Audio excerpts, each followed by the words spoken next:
we had Coco Gauff opening her title defense with quite a comfortable win, 6-2, 6-love over Varvara Gracheva. Really good performance actually from Coco Gauff. She said it's the best tennis she's played in a while, which is, fantastic for her as the defending champion. Just over an hour out on Arthur Ashe. But actually, Chris, before we get into the actual complexities of the match, although perhaps there weren't so many complexities as it was quite a straightforward match. There were some comments actually made by Ben Shelton about Coco Gauff, and I thought they were quite interesting because he was saying that one of the reasons she's so popular or such a big name is because she's got that name Coco. It's a bit of like a brand but bonus benefit to her. It's an iconic kind of name. You just know her as Coco. And when you've made it when people were referring to you just by your first name, Madonna, for example, she's just Coco. Yes. But also another interesting comment, he said that she plays a bit like a male player, and that is also somewhat um responsible for why she's quite popular with the fans. What do you make of Mm. of that aspect of the comment that Ben Shelton made? Well, I think he was asked in quite like a laid back environment, and maybe he didn't really consider what he was saying before he said it because, saying she's charismatic, such a great athlete, so many qualities out there on the court that, resemble a male player, the way she moves, the way she can defend. And I think he's trying to pay her a compliment here, but I do think it doesn't come across in a great way because Mm. saying that she is so well liked and so popular because she resembles a male player isn't really a glowing testimony of women's tennis. It's more just saying because she plays like the guys do, she's therefore much more watchable and much more liked. And because she's got a fun name, which I'm just like, well, maybe she's just really good at tennis and she was so good, so young that she's actually a story that people have followed and willed her on to be successful because of just how much promise she showed in that first Wimbledon and what she's achieved, being top 10 for so long. And she's only just 20 and then winning the slam on top of it. So I'm hoping that when she said resembles a male player in terms of like potentially a male sort of counter puncher, someone who can defend really well. I think we see some of the best defensive games are on the men's tour quite often. I think her game is quite rare on the women's tour to be that good at defending. But then at the same time, if it's saying charismatic and a great athlete like a male player, then I've got a bit more of an issue with it. But I mean, what's your take? Is it borderline on the misogynistic side of things, or is it just a bit of a flippant comment gone a bit wrong? I can definitely view it in like through a sexist lens. When he's sort of saying, I mean, to give Ben Shelton his due, he has said that she's, a great athlete and charismatic. And I think he's obviously really a big fan of hers and values her and what have you. But maybe he hasn't worded this in the best way when you see it written there on paper, because yeah, saying that, she resembles a male player and the way she moves, the way she can defend and saying that as in terms of like her qualities, it's almost saying that's the ideal, that's the ultimate, is to be like a Yeah. male player. And it's Resemble, not even better yeah, than. Yeah. A it's tribute to. like it's like saying the male player is the default, and then Mm, if you're a female player, you're other, you're deviated from the default, and mm. that you should try to be as much as possible like the default, when actually you should just be yourself and embrace who you are. And it's just, yeah, looking at it through, I guess, a male lens, Yeah. as simple as that. And I just don't think it was, yeah, it's a bit toneless, Yeah. maybe, It's not helpful, to is the it? audience. In his defense, the only thing I can think of is I know that Bianca Andreescu, when she was coming up on the tour, her coach actually made her watch so much challenger men's tennis from the lower levels of the tour.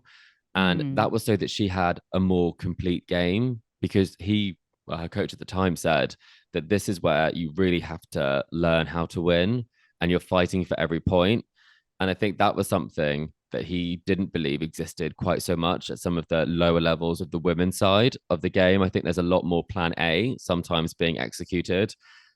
Whereas I think there seems to be the retrieving skills. You can see there is something maybe in that Bianca's got a lot of variety.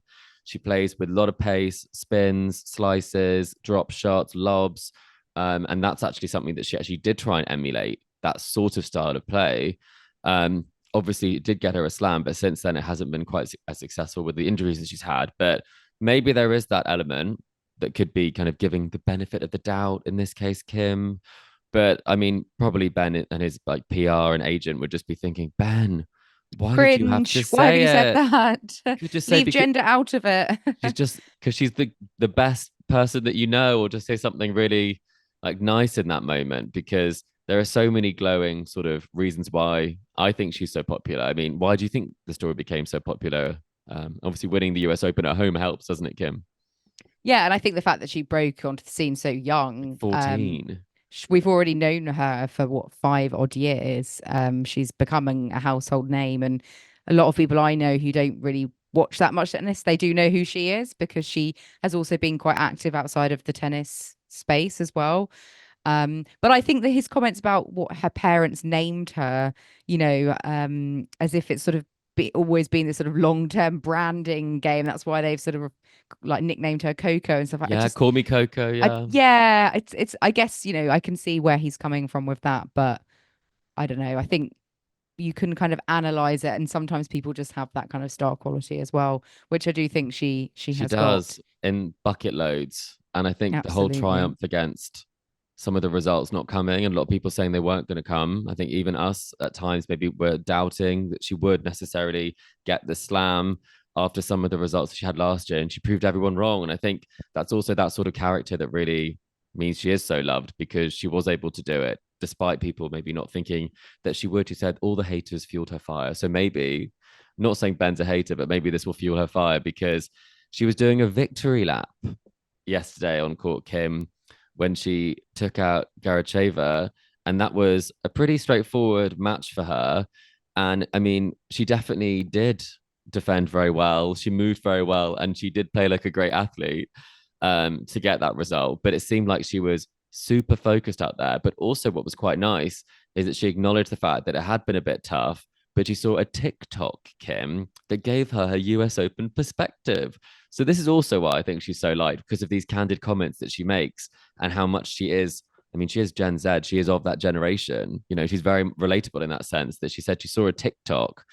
Um, Someone commented on a TikTok saying, "You've won in life, literally and figuratively, and there's no point in piling pressure on yourself on a victory lap." Um, and so she said she's just treating this tournament like a victory lap, not like there's something to defend, because she's already won something, and that's what defending means. Well, I think that's great, and I think it's actually quite refreshing to take a completely different perspective from trying to live up to the hype of last year and actually just enjoying being back.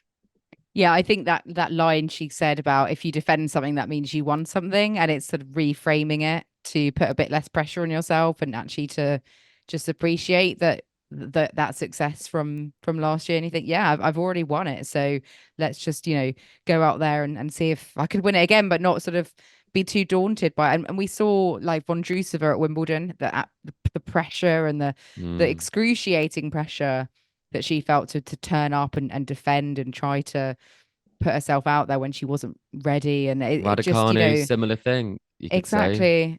And it's just actually quite a refreshing attitude and vibe coming from Goff. And I think we saw that in the victory on court that she, was so much better than what we saw from her in the Olympics, at Cincinnati, Toronto. Like she's not had that form. She's really struggled lately, but hopefully being able to reframe it. And it might just be, yeah, something simple like a comment on a TikTok that's Yeah, made her think differently. So yeah, it just goes to show that, yeah, sometimes social media does have an impact. And, this was a fan leaving a comment. So, you know, I guess, she's got many fans and so many people comments do are coming. people Yeah, do read the comments. Yeah, and they can yeah. be really helpful. So yeah, let's see how she will do. She's got Tatiana Maria in the second round. So let's see if Coco can keep the performance levels up for that and beyond.